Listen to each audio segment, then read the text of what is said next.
Salut, c'est Mathilde s'exprime, bienvenue sur ma chaîne YouTube.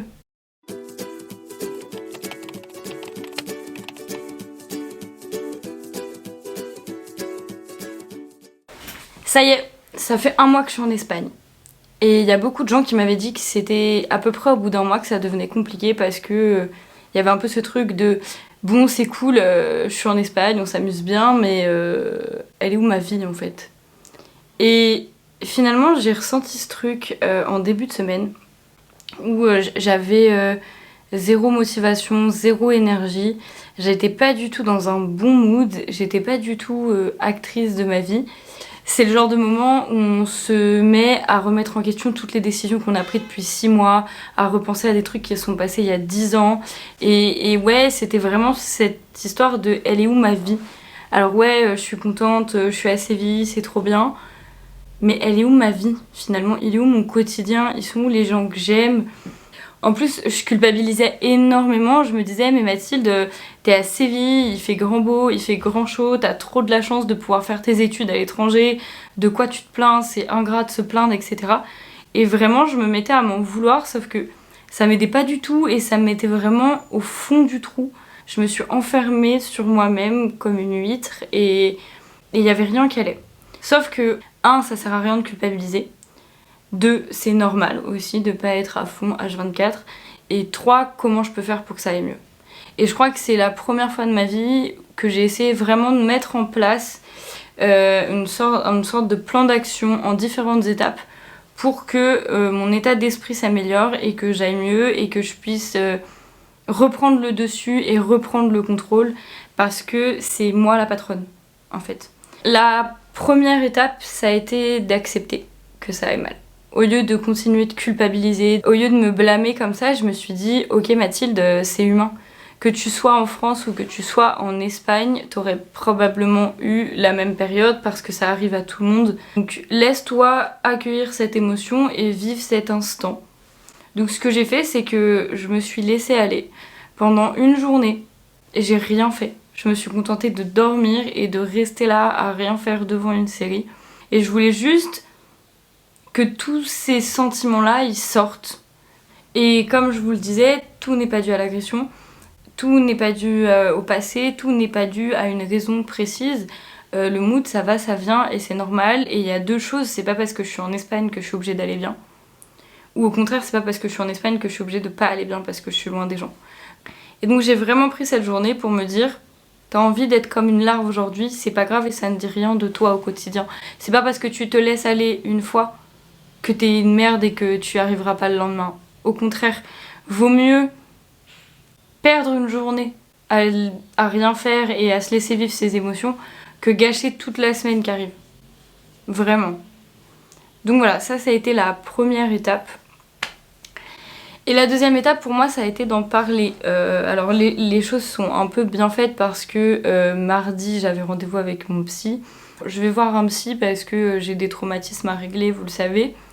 Mais aussi pour moi c'est surtout un espace qui m'est dédié où je peux dire tout ce que je veux sans avoir peur de blesser personne. Parce que vous savez quand on va pas bien et quand on souffre, quand on dit réellement ce qu'on ressent à nos proches, bah finalement ça peut les blesser eux aussi par amour, par peur, plein de sentiments différents. Du coup j'arrive pas à me confier entièrement, donc le psy c'est vraiment mon espace neutre où je peux dire ce que je veux sans blesser personne. Ça m'a déculpabilisée et ça a délié plein de choses dans ma tête où je me suis dit ok c'est pas grave, t'as pas à culpabiliser de pas être bien d'être en Espagne parce que de toute façon cette période là tu aurais vécu la même en France. Et en fait c'est vrai parce que de par l'agression et d'autres choses, la période septembre-octobre c'est une période qui me fait très peur. Et même si j'ai tendance à croire que bah finalement non, c'est trop bien, en plus je suis en Espagne, il fait beau, ça reste septembre-octobre pour mon cerveau donc bah c'est pas grave. Et du coup ouais j'ai pu vraiment me lâcher et vraiment laisser partir toutes les émotions que j'avais accueillies la veille et hop. J'ai pas d'autre expression que pour vous expliquer ce que je ressens quand je finis ma séance de psy. Donc ouais, la deuxième étape c'était d'en parler. Et une fois que ça a été fait, il fallait que je retrouve l'impulsion et la motivation. J'avais accueilli les émotions, je les avais laissées partir. Maintenant, il fallait que j'arrive à reprendre les rênes réellement. Je sais pas s'il y a que moi qui dis ça, mais moi, quand je vais pas bien, j'ai besoin de ranger ma tête. Et donc, ranger ma tête, c'est organiser mes pensées. Parce que sinon, j'ai trop de trucs à la fois dans ma tête, justement, et j'arrive pas à faire le tri. J'arrive pas à décider quelles sont les priorités. Et donc, laissez-moi réfléchir, depuis 4 ans, j'ai un bullet journal. Donc mon bullet journal du moment, c'est celui-là. Donc pour le mois d'octobre, j'ai décidé de faire jour par jour avec un espace emploi du temps et un espace to do. Mais ce que j'adore dans le bullet journal justement, c'est qu'en fonction de son état, de son mood, de ce qu'on a besoin, de ce qu'on a envie, on peut y mettre tout ce qu'on veut et de la manière qu'on veut. Pendant un temps, je faisais des mood trackers, je faisais des sport trackers, je faisais plein de trucs comme ça. Et maintenant, je le fais plus parce que je prends plus le temps de le remplir, donc c'est quelque chose qui est sorti de... Je me fais assez confiance pour le gérer sans avoir besoin de l'écrire. Donc voilà, en tout cas, le troisième point, c'était donc, comme je vous le disais, de ranger mes idées et de ranger mes idées là-dedans pour que je puisse me vider la tête de tout le stress et l'angoisse, parce que moi, je suis très angoissée et très stressée et je me sens très vite surbookée.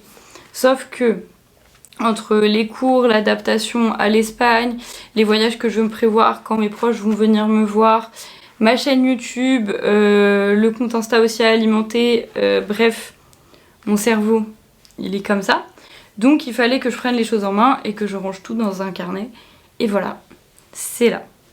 Et puis l'autre chose aussi à faire, que j'aime bien faire pour ranger ma tête d'une autre manière et peut-être plus simplement, c'est ranger mon espace, faire le ménage, trier mes vêtements, trier mon maquillage, ranger.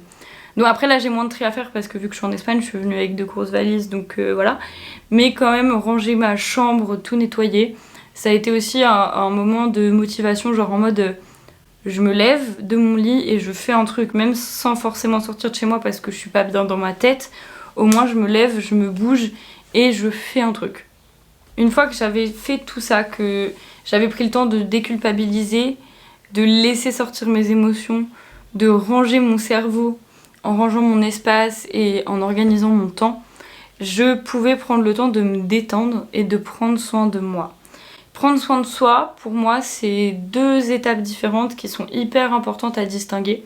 Je m'explique. Prendre soin de soi, c'est prendre soin de son corps et prendre soin de son esprit. Et c'est 2 choses bien différentes parce que souvent on se dit je vais me faire un soin des cheveux, je vais me faire les ongles, machin, et comme ça j'irai bien dans ma tête, et souvent ça marche pas. Parce que ça c'est plutôt prendre soin de son corps pour se détendre, sauf que si t'essayes de te détendre alors que dans ton cerveau t'es pas détendu, ça marche pas. D'où l'importance pour moi de ranger mon cerveau avant. Vous voyez? Donc une fois que j'ai pu ranger mon cerveau, j'ai pu prendre le temps de me faire mes petits soins pour les cheveux, de me faire mes ongles, de me faire mes petits soins pour le corps, de prendre le temps de me détendre, d'aller faire du sport sans avoir plein de trucs en tête, juste pour le plaisir, vous voyez, pas que pour me défouler, juste pour le plaisir de prendre soin de moi, de m'emmener moi-même encore une fois en date. C'était mon 2e date avec moi-même et je crois que moi-même et moi-même on se plaît bien.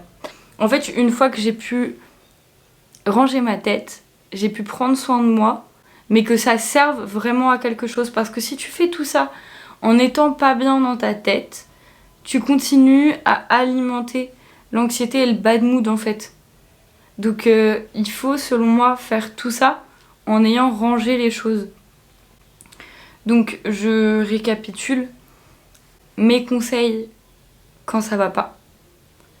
Laissez-vous vivre vos propres émotions. C'est pas grave, vous n'avez pas à culpabiliser, on est tous humains. Parlez-en dans un espace neutre où vous vous sentirez pas jugé et où vous pouvez vraiment dire tout ce qui va pas. Rangez votre cerveau.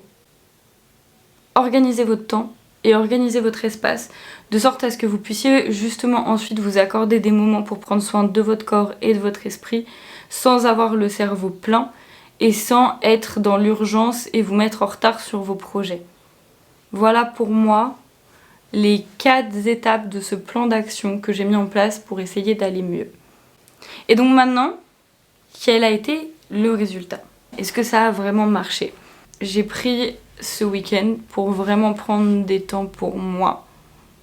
mais qui ont été productifs puisque j'avais plus toute cette culpabilité en tête, j'avais plus toutes ces questions en tête parce que j'étais bienveillante et indulgente avec moi-même. Donc finalement, ce processus, oui, il fonctionne.